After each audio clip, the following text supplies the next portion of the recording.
গ্রাম থেকে হারিয়ে যাচ্ছে লেখাপড়া। এখন আর সন্ধ্যার পরে একজনের পড়া শুনে আরেকজন পাল্লা দিয়ে বই পড়ে না। কোনো মা বাবা তার সন্তানকেও বলে না যে অমুক পড়তেছে, তুই বসে আছিস কেন? অথচ 8-10 বছর আগেও সন্ধ্যার পর চারপাশ থেকে বিভিন্ন ভঙ্গিতে বই পড়ার আওয়াজ শোনা যেত। পরীক্ষার কাছাকাছি থাকলে তাও কথাই নেই। কোনো সহপাঠী বন্ধু দিনে ও রাতে কতবার পড়ালেখা করে গোপনে খোঁজ নিয়ে তাদের সাথে প্রতিযোগিতা করা হতো। সবচেয়ে খারাপ ছাত্রটিও রাত দিন পড়তো। যে কোনো বোর্ড পরীক্ষার আগে গভীর রাতে ঘুম থেকে ওঠে পড়ার চর্চাও আর নেই। এ চর্চার জন্যই অ্যালার্ম ঘড়ির আলাদাই একটা কদর ছিল। বোর্ড পরীক্ষার আগে Al Fatah, Panjeree, Popy guide, sure success, top brilliant সাজেশনের খুব কদর ছিল। আগের বছর পাশ করা ভাই বোনদের সাজেশন নিয়ে চুল ছেঁড়াছড়ি বিশ্লেষণ চলত।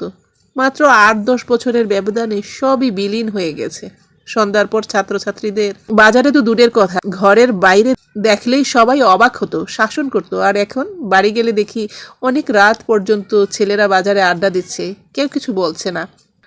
সন্ধ্যার পর এখন দল বেঁধে নামধারী ছাত্ররা মোবাইলে ব্যস্ত থাকে। কোথাও কোনো পড়ার শব্দ নেই। Grouping, chatting, online offline games, PUBG, free fire, TikTok, বিভিন্ন স্টাইল কাটিং করে পাড়া মহল্লায় ও বাজারে আড্ডাবাজি, গ্রুপিং করা, শিক্ষাগুরুর সাথে বেয়াদবি, শিক্ষকের নামে মিথ্যাচার করা, নিয়ম ভাঙা, বেয়াদবি, এগুলো এখন তাদের পছন্দের তালিকা।